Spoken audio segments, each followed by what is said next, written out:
அன்பான நேயர்களே, காலை வணக்கம். அம்பா சாம்பவி சந்திரமௌலி பிரபல உமா பார்வதி காளி கைமவதி சிவாச்சநயனி காத்யாயனி வீணாவேணுகான பிரியலோலினி கல்யாணி ऊडुराज बिंबवदन साम्राज्यशालिनी चित्रूपी परदेवता भगवती श्रीराजराजेश्वरी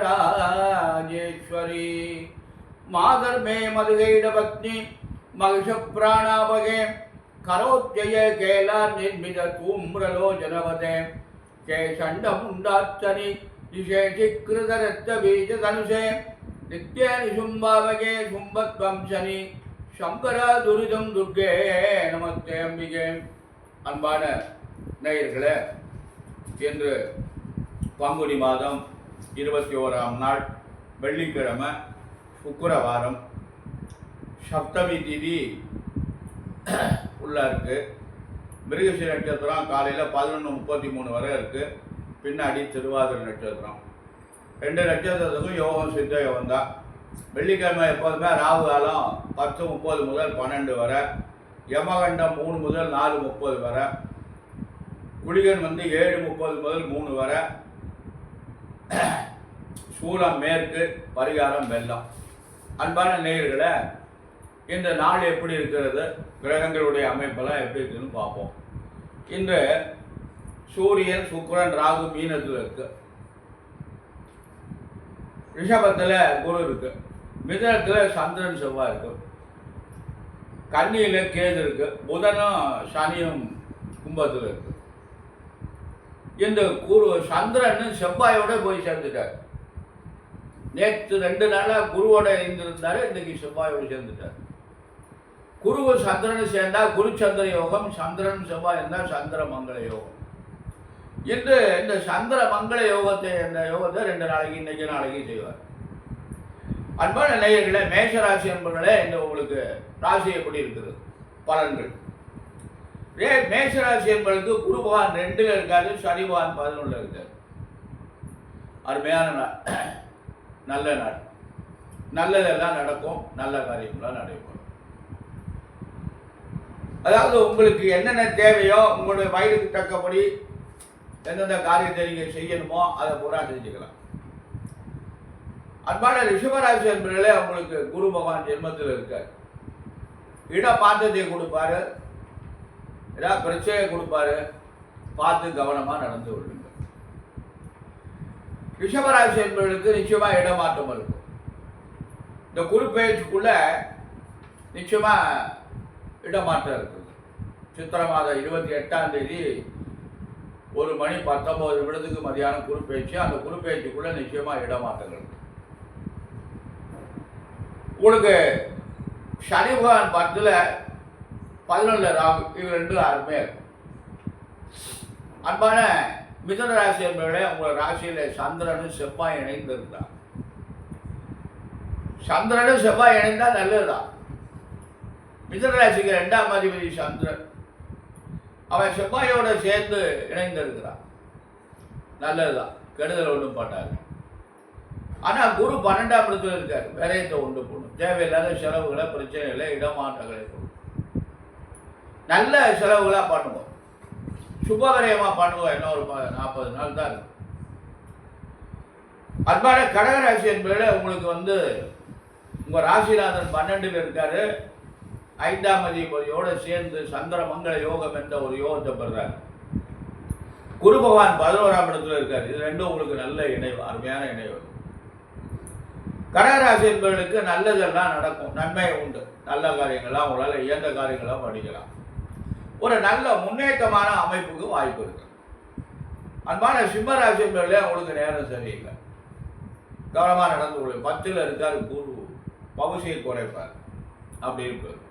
அதனால் கெட்ட பேர் ஏற்படுற மாதிரி ஒரு காரியத்தை பண்ணிடாதீங்க. மேலதிகாரி ரொம்ப ஜாகிரதையாக நடந்து கொள்ளுங்க. மொத்தத்தில் எல்லாத்தையும் நல்ல பேர் வாங்கும்.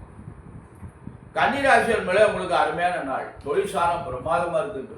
ஓ என்று இருக்கும். 10ல் சந்திரன் செவ்வாய் சேர்ந்துருக்காங்க. 10ல் செவ்வாய் இருந்தாலே பிரமாதம், சந்திரன் இருந்தாலும் அதை விட பிரமாதம். 9ல் குரு இருக்கு.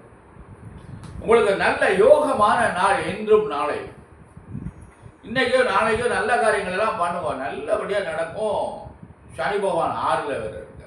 இதெல்லாம் உங்களுக்கு நல்ல அருமையான இணைவுகள். அன்பான துளாராசி என்பதிலே உங்களுக்கு குரு 8ஆம் இடத்துல இருக்காரு. ஆனால் 7ஆம் அதிபதி யோகம் பெறுறாரு, நல்லது.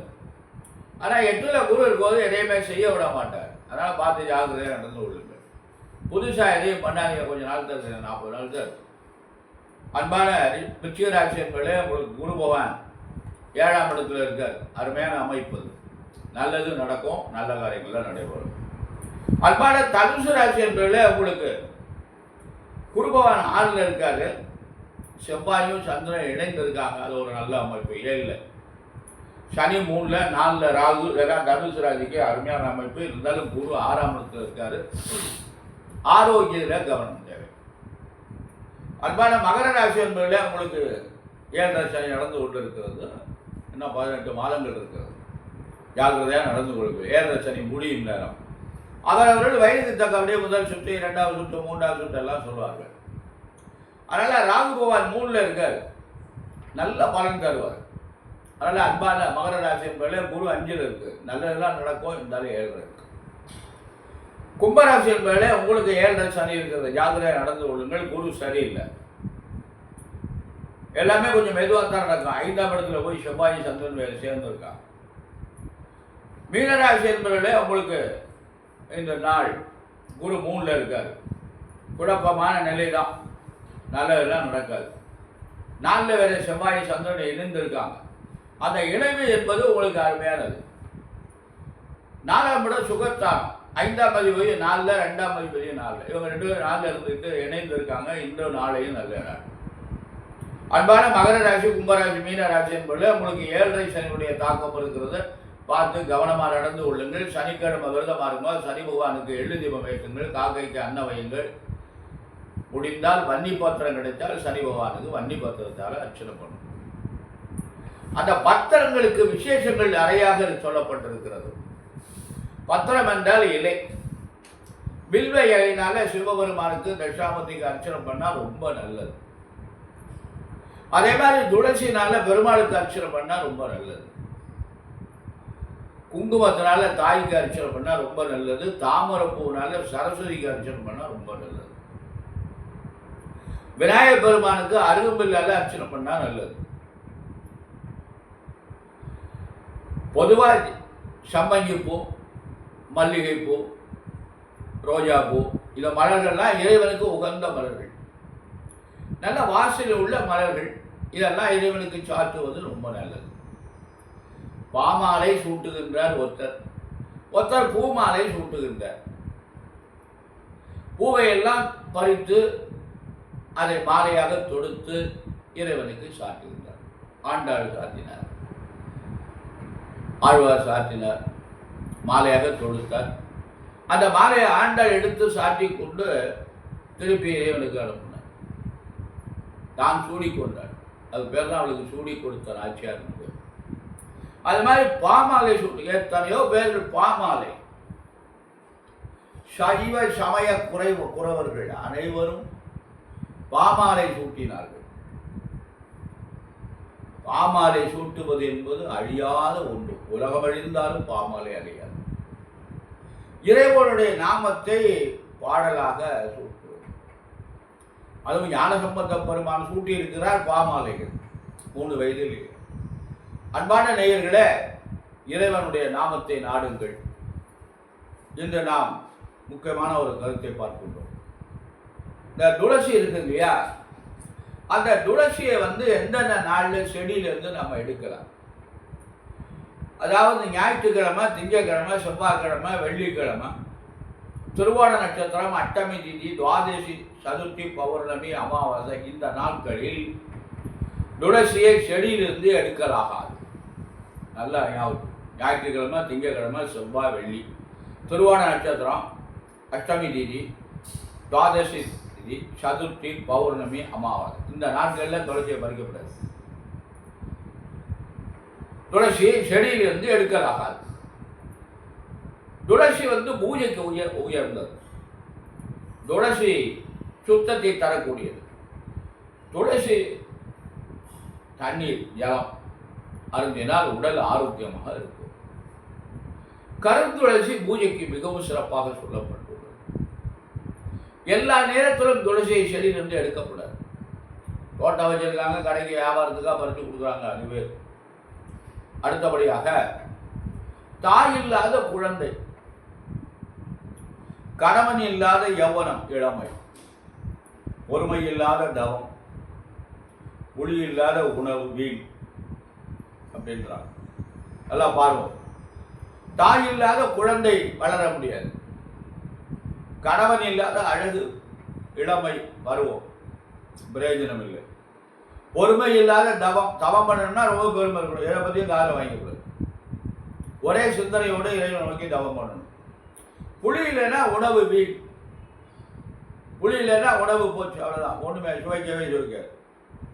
அது மாதிரி மூர்க்கன் தன் வீட்டிலும், பிரபு தன் நாட்டிலும், கிராமத்திலும், ராஜா தன் நாட்டிலும், வித்வான் எந்த இடத்திலும் பூஜிக்கப்படுகின்றார்கள், போற்றப்படுகின்றார்கள். கற்றவருக்கு சென்றவிடமெல்லாம் சிறப்பு. ஒரு முரடன் இருக்கான்னா அவன் அந்த ஊரில் தான் அவனை பார்க்கணும். ஒரு பணக்காரர் இருக்கான்னா அந்த ஊரில் தான் அவனுக்கு பெருமை. ராஜா நாட்டுக்கு பெருமை. வித்வான் படித்தவன் எங்க விடாலும் போல. கற்றவனுக்கு சென்றவிடமெல்லாம் சிறப்பு அப்படின்னு சொல்லியிருக்கான். இப்படியெல்லாம் நிறைய கருத்துக்கள்லாம் இருக்கு. அன்பான நேயர்களே, இந்த மூல நட்சத்திரம்னு ஒன்று இருக்கு. இந்த மூல நட்சத்திரம் தன் மனதை சுத்தமாக வைத்துக்கொண்டு அந்த கிழங்கு பழங்களை அந்தரலுக்கு தானம் செய்தால் முன்னோர்கள் சந்தோஷத்தை அளிப்பார்கள், தனக்கு விருப்பமான நல்ல கதியை அடைவான். தத்துவ நிதினு ஒரு மூல நூல் இருக்குது. கிருஷ்ணதேவ மகாராஜா எழுதுனது.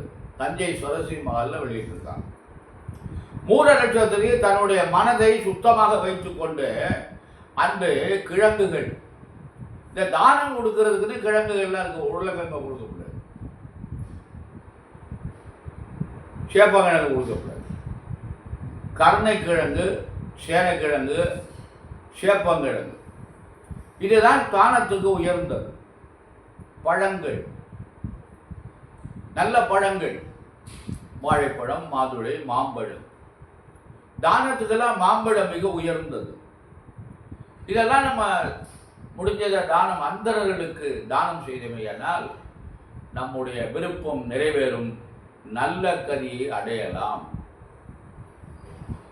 மிருகசீர நட்சத்திரத்தில் கன்றுடன் கூடிய பசுவை தானம் செய்தால் சொர்க்கத்தை அடையலாமா? இப்போ ஒரு பசுமாடு தானம் கொடுக்கணும் அப்படின்னா மிருகசீர நட்சத்திரத்தை அன்னைக்கு பசுமாடை தானம் கொடுத்தமையானால் சொர்க்கத்தை அடையலாம், நல்ல கதியை அடையலாம். இது தத்துவ நிதிங்கிற மூல நூலில் இந்த கருத்தெல்லாம் சொல்லப்பட்டிருக்கிறது. நாம் ஒரு காரியத்தை செய்கின்ற பொழுது எந்த நேரத்தில் செய்தால் நல்லது. காலம் இல்லாத காலத்தில் எதையும் செய்யக்கூடாது. காலம்னா நேரம் என்று. பூஜை செய்வதற்கு ஒரு நேரம் இருக்கிறது. அந்த நேரத்தை தாண்டி போய் கோயிலெல்லாம் போய் சிவாலயங்கள்லாம் பார்த்தீங்கன்னா 12 மணிக்கெலாம் நட சாத்திடுவாங்க. அப்புறம் 4:30 தான் திறப்பாங்க. 12க்கு மேலே 4 மணி வரையும் பூஜைக்கு உகந்த காலம் இல்லை அப்படின்னு பேர். இந்த மாதிரிலாம் ஒரு கருத்துக்கள் நிறையா நம்ம பெரியவர்கள் நமக்கு தந்திருக்கிறாங்க. நாம் இதையெல்லாம் பின்பற்ற வேண்டும் அப்படின்னு ஒரு கருத்து. இதில் பிறந்த கிழமை இருக்கு பாருங்க. இந்த பிறந்த கிழமை அன்னைக்கு எந்த காரியத்தையும் சில காரியங்களையும் செய்யப்படாதுன்னு விதி. எண்ணெய் தேய்ச்சி குளிக்கப்படான்னு இருக்கான். எண்ணெயே யாரும் தேய்ச்சி குளிக்கிறது இல்லை. இப்போ எண்ணெய் தேய்ச்சி குளிக்காதனால வியாதியே வந்துருக்கு. சனி நீர் அடையல் அப்படின்னு ஒரு பழமொழி. மதி புதன் மயிர்கழி. திங்கக்கிழமை புதன்கிழமை தான் முடி வெட்டிக்கணும், மற்ற நாளில் வெடிக்கக்கூடாது. சனிக்கிழமை அன்னைக்கு எண்ணெய் தேய்ச்சி குளிக்கணும். பெண்கள் வெள்ளிக்கிழமை எண்ணெய் தேய்ச்சி குளிக்கணும். இப்போ அந்த எண்ணெயே தேய்ச்சி யாருக்குமே கொடுல. அந்த காலத்தில் ஒரு பழமொழி உண்டு, வைத்தியனுக்கு கொடுப்பதை வாணியனுக்கு கொடு என்று. யாரும் செய்கிறதே கிடையாது. இப்போ என்ன டாக்டர்லாம் எண்ணெயை தேய்ச்சி குளிக்கப்படாண்டான். ஏன்னா அப்போ தான் அவங்க வியாதி நிறைய வரும், இப்போ அவங்கன்றது போகலாம், அவங்களுக்கு வருமானம் வரும். அதனால் இப்போ நம்ம வந்து சனிக்கிழமை தோறும் நாம் என்ன நல்லெண்ணெய் தேய்ச்சி ஸ்நானம் செய்தமையானால் நமக்கு உடம்பில் இருக்கிற உஷ்ணங்கள்லாம் நீங்கி வியாதி வராது.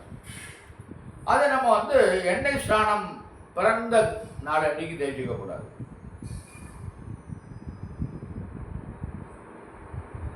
பிறந்த நாள் அன்னைக்கு திருமணம் பண்ணக்கூடாது. அதான் பிறந்த வாரம் கூடாது என்பார். மருந்து சாப்பிடக்கூடாது. பிறந்த நாள் அன்னைக்கு கணவன் மனைவி சேரக்கூடாது. இப்படிலாம் இருக்கு. தானம் செய்யலாம், தர்மம் செய்யலாம். பிறந்த நாள் கொண்டாடலாம், தானம் செய்யலாம், வயலில் ஒழுகலாம், விதை விதைக்கலாம், தர்மம் செய்யலாம். இதெல்லாம் இந்த பிறந்த நாளில் செய்யக்கூடாது. மற்ற காரியங்கள்லாம் பிறந்த நாளில் செய்யக்கூடாது. அப்படி இல்லை. அதனால் அன்பான நேயர்களை, ஏதோ எனக்கு தெரிந்ததை நான் அன்றாடு சொல்லுகின்றேன். நன்மைகளை நல்ல கருத்துக்களாக பதிவு செய்து கொள்ளுங்கள். விரும்பியிருந்தால் அடுத்தவர்களுக்கு சொல்லுங்கள்.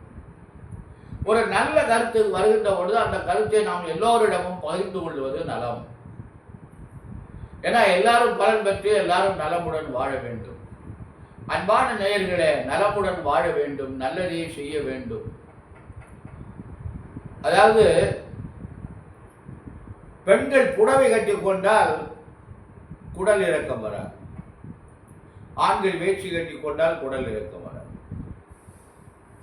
அது என்ன, புடவை கட்டி கொண்டால் குடல் இறக்கம் ஏன் வராது அப்படின்னா, வலகை பக்கம் இடது பக்கம் ரெண்டு பக்கமும் அந்த புடவை இறுக்கப்படுகிறது. அதனால அந்த குடல் இறங்குவதற்கு வாய்ப்பு இல்லை என்று சொல்லுகின்றார். அது மாதிரி வேஷ்டியும் ரெண்டு பக்கம் இறங்கப்படுகிறது. இப்ப போடுகின்ற ஆடுகள் எல்லாம் இறுக்கமாக இல்லை. அதனால அந்த குடல் இறங்குவதற்கு நிறைய வாய்ப்புகள் இருக்கு அப்படிங்கிறாங்க. இது சித்தாவினுடைய ஒரு ஆயுர்வேதனுடைய ஒரு கருத்து, உயர்ந்த கருத்து. நிச்சயமா இந்த கருத்தெல்லாம் நம்ம பகிர்ந்து கொள்ளணும். கண்டிப்பா நம்ம வேஷ்டி கட்டிக்கணும். ஆனால் பார்த்தீங்கன்னா வேஷ்டி கட்டுவதே பெரும்பகுதியாக அது சிரமமாக இருக்கும். வேஷ்டி கட்டிக்கிறது. அதனால் அரைக்கால் ராசியோடு நம்ம தெரிஞ்சிடலாம் போல இருக்கு. அதனால் பெண்கள் வந்து நிச்சயமாக புடவை கட்டிக்கணும். புடவை கட்டிட்டா ரொம்ப நல்லது. இன்னொன்று முக்கியமாக ஒன்று சொல்கிறான். வெள்ளிக்கிழமை அன்னைக்கு பெண்கள் பட்டு புடவை கட்டிட்டு தீபம் ஏற்றுனீங்கன்னா அந்த சுக்கிரனுடைய ஆற்றல் உங்களுக்கு கிடைக்கும். வெள்ளிக்கிழமை தோறும் நீங்கள் வந்து பட்டு புடவை கட்டிட்டு அந்த காலையில் அந்த தீபம் ஏற்றி சாயந்தரம் அந்த தீபத்தை ஏற்றுவீங்களா, சுக்கிரனுடைய ஆற்றல் உங்களுக்கு கிடைக்கும். எல்லா மனிதனுக்கும் சுக்கிரனுடைய ஆற்றல் கிடைத்தால் சுகமான வாழ்வு கிடைக்கும். அன்பான நேயர்களே, நல்லதே செய்வோம், நல்லதே நடக்கட்டும், எல்லாரும் நலமுடன் வாழணும், எல்லா மக்களும் நம் மக்கள், எல்லோரும் நலமுடன் வாழ்ந்து பல்லாண்டு பல்லாண்டு பல்லாயிரத்து ஆண்டு வாழ்ந்து இறைவனடி சேர வேண்டும் என்பதற்காக எல்லாம் வல்ல அந்த எம்பெருமான் சர்வேஸ்வரனை, வள்ளல் பெருமான் வள்ளியில் மணாளன் முருகப்பெருமானை பிரார்த்தனை செய்து நிறைவு செய்கிறேன். நன்றி, வணக்கம்.